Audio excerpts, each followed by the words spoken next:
ایک بار حضرت صلی اللہ علیہ وسلم لوگوں میں بیٹھے ہوئے ان سے باتیں کر رہے تھے۔ اتنے میں ایک دیہاتی آپ کے پاس آیا اور پوچھنے لگا کہ قیامت کب آئے گی؟ آپ صلی اللہ علیہ وسلم اپنی گفتگو میں مصروف رہے۔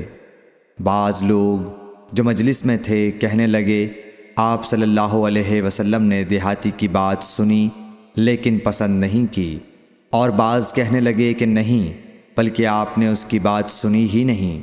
جب آپ اپنی باتیں پوری کر چکے تو میں سمجھتا ہوں کہ آپ صلی اللہ علیہ وسلم نے یوں فرمایا، وہ قیامت کے بارے میں پوچھنے والا کہاں گیا؟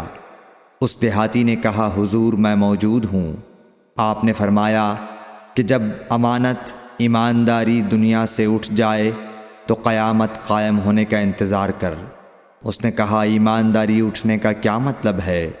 آپ صلی اللہ علیہ وسلم نے فرمایا کہ جب حکومت کے کاروبار نالائق لوگوں کو سونپ دیے جائیں تو قیامت کا انتظار کر۔ صحیح بخاری حدیث نمبر 59۔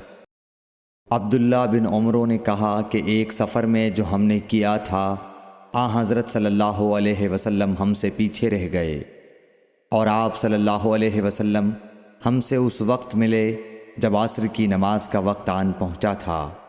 ہم جلدی جلدی وضو کر رہے تھے، پس پاؤں کو خوب دھونے کے بدل ہم یوں ہی سا دھو رہے تھے۔ یہ حال دیکھ کر آپ صلی اللہ علیہ وسلم نے بلند آواز سے پکارا، دیکھو ایڑیوں کی خرابی دوزخ سے ہونے والی ہے۔ 2 یا 3 بار آپ صلی اللہ علیہ وسلم نے یوں ہی بلند آواز سے فرمایا۔ صحیح بخاری حدیث نمبر 60۔